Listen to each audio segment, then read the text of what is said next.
अस्सलाम वालेकुम everyone, this is sir Noor and we are learning English language. आज की हमारी class completion of continuous tenses की है। प्रेजेंट कंटिन्यूस, पास्ट कंटिन्यूस पिछली क्लासों में हमने समझा था। आज की क्लास में हम फ्यूचर कंटिन्यूस के हवाले से समझेंगे कि फ्यूचर कंटिन्यूस होता क्या है और कहाँ कहाँ पर फ्यूचर कंटिन्यूस हम इस्तेमाल कर सकते हैं। आइए क्लास की तरफ चलते हैं। सबसे पहले डिफिनेशन के ऊपर आते हैं। डिफिनेशन में कहा जा रहा है, it shows an action will be going on. ये शो करेगा, ये दिखाएगा कि एक काम जारी है, गोइंग ऑन है, प्रोग्रेस में है, कंटिन्यू है। इन द फ्यूचर, मुस्तकबिल में, आने वाले वक्त में। एट अ सर्टेन टाइम, मखसूस वक्त में, यानी कि आने वाले वक्त में एक मखसूस वक्त पर कोई काम हो रहा होगा। तो ये इसकी डेफिनेशन है। इसकी एग्जाम्पल के ऊपर आ जाते हैं। I will be watching your lecture videos from lunch until dinner. I will be, I काम करने वाला यहाँ सब्जेक्ट है, विल बी इसका ऑक्सिलरी वर्ब या हेल्पिंग वर्ब है, और वॉचिंग जो कि प्रोग्रेसिव फॉर्म है, क्योंकि जितने भी कंटिन्यूस टेंसेस होते हैं उसमें आईएनजी फॉर्म के साथ वर्ब का इस्तेमाल होता है। तो यहाँ पर वॉचिंग वर्ब आपको नज़र आ रहा है। आई will be watching your lecture videos. तो यहाँ ऑब्जेक्ट जो है वीडियोस हैं, योर लेक्चर वीडियोस, ये पूरा ऑब्जेक्ट है इसका, कि मैं आपके लेक्चर की वीडियोस देख रहा हूँगा। From lunch until dinner, lunch से लेकर यानी कि दोपहर के खाने से लेकर रात के खाने तक मैं आपकी जो है वीडियोस देख रहा हूँगा। अब यहाँ पर from lunch until dinner, lunch से लेकर डिनर तक जो है ये एक मखसूस वक्त, दौरानिया जो है बताया गया है कि आने वाले वक्त में इस दौरान ये काम हो रहा होगा, यानी कि वीडियोस का देखना हो रहा होगा। तो यहाँ पर दोनों बातें यहाँ साबित हुई कि आने वाले वक्त में एक काम हो रहा होगा और मखसूस वक्त में हो रहा होगा। जैसे कि यहाँ पर मेंशन किया हुआ है लंच अंटिल डिनर, लंच से लेकर डिनर तक। सही। तो इसके बाद इसके यूजेस के ऊपर आते हैं कि आया फ्यूचर कंटिन्यूस टेंस कहाँ कहाँ यूज होता है। Number 1, action in progress at a future time. ऐसा काम जो कि प्रोग्रेस में होगा और आने वाले वक्त में होगा। किस तरीके से, एग्जाम्पल के ऊपर आ जाते हैं। She will be studying at 8 PM।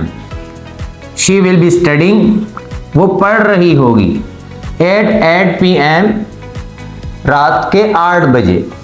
Eight यहाँ टाइम के लिए इस्तेमाल होता है जो कि प्रीपोजिशन है। यहाँ टाइम मेंशन हुआ है 8 बजे, PM आपको पता है कि रात के 8 बजे को PM कहा जाता है। तो यहाँ she will be studying at 8 PM, आने वाले वक्त में, फ्यूचर टाइम, सही है।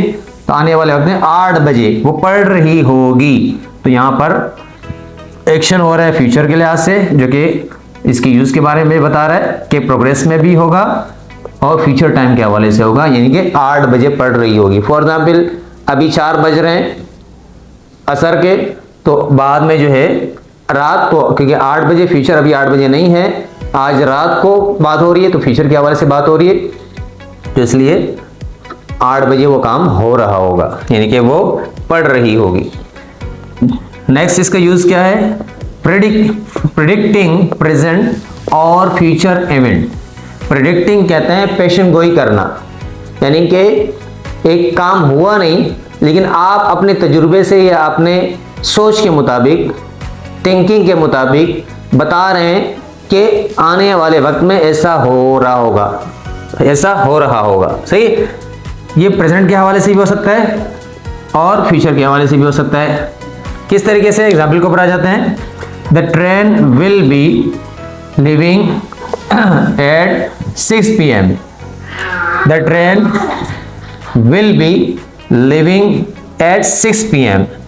ट्रेन निकल रही होगी कितने बजे, 6 PM, 6 बजे। शाम के 6 बजे ट्रेन निकल रही होगी। तो ये फ्यूचर के हवाले से आप प्रेडिकेट कर रहे थे यहाँ पर कि, क्योंकि फॉर एग्जांपल आपको इसके टाइम टेबल पता है कि 6 बजे एक ट्रेन के निकलने का वक्त है, जो कि फॉर एग्जांपल कराची से जो है पेशावर जा रही है। तो यहाँ पर जो है इसमें क्या मेंशन हो रहा है कि आप प्रेडिक्ट कर रहे हैं कि ट्रेन, क्योंकि अभी ट्रेन का वक्त हुआ नहीं है, निकली नहीं है, निकल नहीं रही, बल्कि निकलेगी। तो आप आने वाले वक्त के बारे में प्रेडिक्ट कर रहे हैं इस सेंटेंस के अंदर। Number 3, polite inquiries about future plans. Polite inquiries नरमी से पूछ-गछ करना, पूछना, अबाउट फ्यूचर प्लान्स आने वाले वक्त के हवाले से पूछना, प्लान्स के बारे में, मनसूबाबंदी के बारे में पूछना। किस तरीके से? Will you be attending the meeting tomorrow? क्या आप कल मीटिंग अटेंड कर रहे होंगे या नहीं, या करेंगे? तो यहाँ पर विल आपको नजर आ रहा है क्योंकि इंटरोगेटिव सेंटेंस है, सवाली जुमला है, और यूं यहाँ पर सब्जेक्ट है। बी, विल बी आपका कंप्लीटली जो है ऑक्सिलरी वर्ब है, प्रेजेंट फ्यूचर कंटीन्यूअस का, सॉरी, और आईएनजी फॉर्म में आपको वर्ब नजर आ रहा है attending. Will you be attending the meeting tomorrow? Tomorrow यानी कि आज नहीं, कल जो होने वाली मीटिंग है, क्या आप वो अटेंड करेंगे, यानी कि उसमें शामिल होंगे? तो यहाँ पर आप क्या कर रहे हैं? इंक्वायरी कर रहे हैं, सवाल पूछ रहे हैं। किस हवाले से? फ्यूचर प्लान्स के हवाले से, क्योंकि मीटिंग कल है, तो कल की मीटिंग के हवाले से। फॉर एग्जाम्पल एक सेक्रेटरी अपने बॉस से पूछ रही है कि आप क्या कल की मीटिंग अटेंड करेंगे? तो ये प्री प्लानिंग के हवाले से पूछा जा रहा है। इसके बाद नंबर 4 पॉइंट है फ्यूचर सिमल्टेनियस एक्शंस। आने वाले वक्त के बारे में दो, एक यक वक्त या बेक वक्त जो इसको हम कहते हैं, दो एक्शन बेक वक्त हो रहे हो, तो उस हवाले से बात होती है। They will be cooking dinner, वो खाना बना रहे होंगे, डिनर बना रहे होंगे, रात का खाना बना रहे होंगे। वाइल, जबकि वी वॉच द मूवी, हम मूवी देखेंगे। तो यहाँ पर दो एक्शन ऑन द स्पॉट एक साथ हो रहे हैं, एक खाना पकाना और दूसरा मूवी देखना। तो दो एक्शन जब फ्यूचर में सेम हो रहे होंगे एक ही वक्त में, तो एक को हम फ्यूचर इंडेफिनिट के, सॉरी प्रेजेंट डेफिनेट के अंदर शो कर रहे हैं, और दूसरा जो है वो फ्यूचर कंटिन्यूस के अंदर है। तो दोनों में जो है एक चीज मुमासलत है, यानी कि कॉम्बिनेशन है इसके अंदर कि एक प्रेजेंट का सेंटेंस यूज किया जा रहा है और एक फ्यूचर कंटिन्यू का सेंटेंस यूज किया जा रहा है। तो यहाँ पर दोनों एक्शन सेम वक्त में हो रहे हैं। तो they will be cooking dinner, वो खाना बना रहे होंगे। वाइल, जबकि, यहाँ वाइल जो है वो क्या है? कंजक्शन के तौर पे इस्तेमाल हुआ है दो सेंटेंसेस को जोड़ने के लिए। While we watch the movie, जबकि हम मूवी देख रहे होंगे। सही है? तो यहाँ पर दोनों action on the spot same time हो रहे हैं। इसके बाद number 5 interrupted future actions. Interrupted future action से मुराद ये है कि एक एक्शन की वजह से दूसरा एक्शन हो रहा हो। For example she will be reading, वो पढ़ रही होगी, वो पढ़ रही होगी। व्हेन, यहाँ व्हेन कंजक्शन के तौर पे इस्तेमाल हुआ है। व्हेन ही अराइव्स, जब वो पहुंचेगा। अराइव्स यहाँ प्रेजेंट इस्तेमाल हुआ है, जैसे कि ऊपर सेंटेंस में भी इस्तेमाल हुआ। तो यहाँ पर she will be reading when he arrives, वो पढ़ रही होगी जब वो पहुंचेगा। तो यहाँ पर इस सेंटेंस के अंदर दो एक्शन एक दूसरे से लिंक्ड है। किस तरह से लिंक्ड है कि यहाँ पर लिंक बताया जा रहा है कि जब वो पढ़ रही होगी, जिस वक्त वो पढ़ रही होगी, तो वो उस वक्त पहुंचेगा, तो उस वक्त वो पहुंच जाएगा। सही है जी? तो यहाँ पर एक एक्शन दूसरे एक्शन की वजह से इंटरप्ट हो जाएगा। इसके बाद ये सारे 5 इसके यूजेस थे।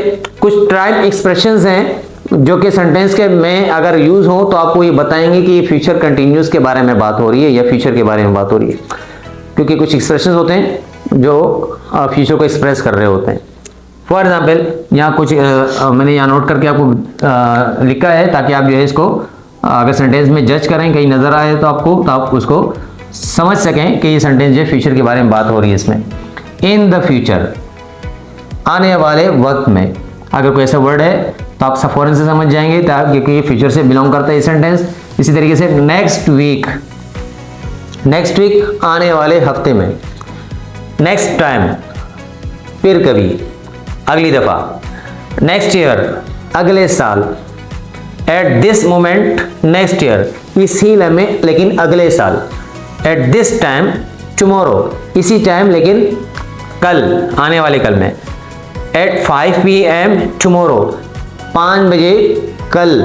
तो ये सारे जो टाइम एक्सप्रेशंस हैं, ये सारे पढ़ने के बाद आपको अंदाज़ा खुद ही हो जाता है कि अगर इस सेंटेंस में यूज़ हो रहे होते हैं किसी सेंटेंस में, तो ये वर्ड्स ऐसे हैं जो कि आपको खुद बता रहे हैं कि आने वाले वक्त की बात की जा रही है, फ्यूचर की बात की जा रही है। तो ये कुछ टाइम एक्सप्रेशंस हैं जो कि फ्यूचर को शो करेंगे सेंटेंस के अंदर।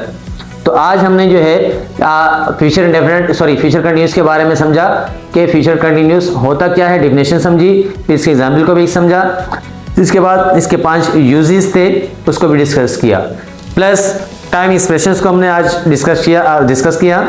आज हमने इसको अपने लेक्चर का हिस्सा बनाया और इंशाल्लाह नेक्स्ट क्लासेस में भी कुछ टाइम एक्सप्रेशन होंगे तो वो भी आपको बयान किए जाएंगे, एक्सप्रेस किए जाएंगे, ताकि आपको टाइम एक्सप्रेशन भी सेंटेंस में फिगर आउट कर सके कि ये सेंटेंस किस टेंस का है।